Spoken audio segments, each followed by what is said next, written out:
Arjun sir, നന്നായിരുന്നു, നല്ല ശബ്ദമാണ്. Thank you sir.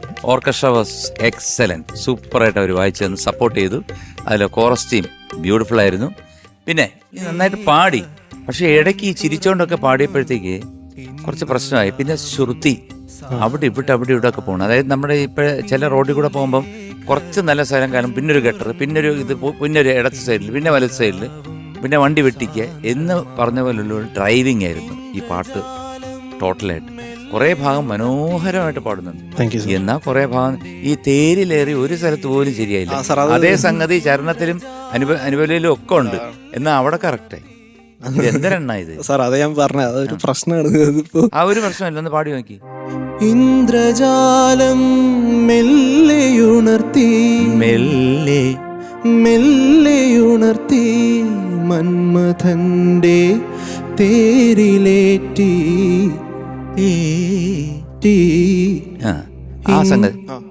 തേരിലേറ്റി Indulekha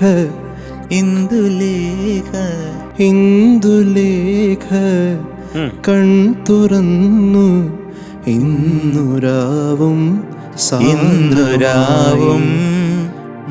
touch ചെയ്യണം. ഇന്നുരാവും അങ്ങനെ കുത്താനല്ല ഞാൻ പറഞ്ഞു. രാവും ഇന്നുരാവും അത് പഞ്ചമത്തിൽ പോയി. ഇന്നുരാവും സാന്ദ്രമായി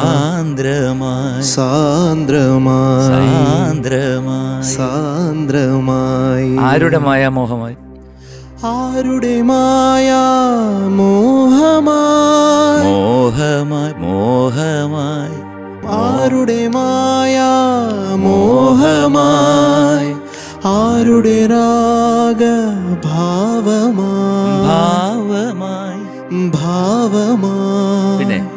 ആയിരം വർണ്ണ രാജികളിൽ ആതിരരജനി അണിഞ്ഞൊരുങ്ങി. ഇതേ സംഗതിയാണ് പല്ലവിയിലും. അവിടെ പോകുന്നു, ഇവിടെ വരുന്നു. അത് നോക്കണം, ശരിയാക്കാം. ഞാൻ കൂടുതലൊന്നും പറയുന്നില്ല, കാരണം നമ്മൾ ബേസിക് ആയിട്ടുണ്ട് ശ്രുതിയും പിന്നെ ഈ ടെൻഷനൊക്കെ എന്തിന്. അപ്പൊ ഇത് ശ്രുതിയൊന്നും നോക്കണം, പിന്നെ ഈ സംഗതികള്, പിന്നെ അതിന്റെ ഒരു feel. All the best. Thank you. Good. സാന്ദ്രമായി എന്നുള്ളതിന്റെ നോട്ട് ഒരു കൃത്യത വേണം എപ്പോഴും പാടുമ്പോ. എന്തായിരുന്നു അത്? ഇന്നുരാവും സാന്ദ്രമായി. ഞാൻ പറഞ്ഞ അതിന്റെ കാര്യം അതാ പാടിപ്പോയത്, അതുകൊണ്ട് പറഞ്ഞതാ. സ്വർണ്ണ ചാമരങ്ങൾ, ആ നോട്ടിനൊരു ക്ലാരിറ്റി വരുത്താമോ പാടി പക്കായിട്ട്? എവിടെ സ്വർഗ കന്യകൾ, എവിടെ സ്വർണ്ണ ചാമരങ്ങൾ. ഓക്കെ. ഈ കന്യകളെന്നൊക്കെ ഒരു സായിപ്പ് പാടുന്നാണോ ഇരിക്കുന്നത്? അത് മലയാളിയായിട്ട് പാടാൻ പറ്റുമോ? എനിക്ക്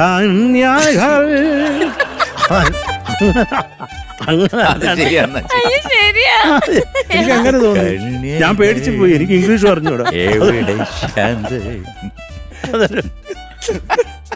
ഒരു മല്ലുമായിട്ട് പാടും, മല്ലുമായിട്ട്.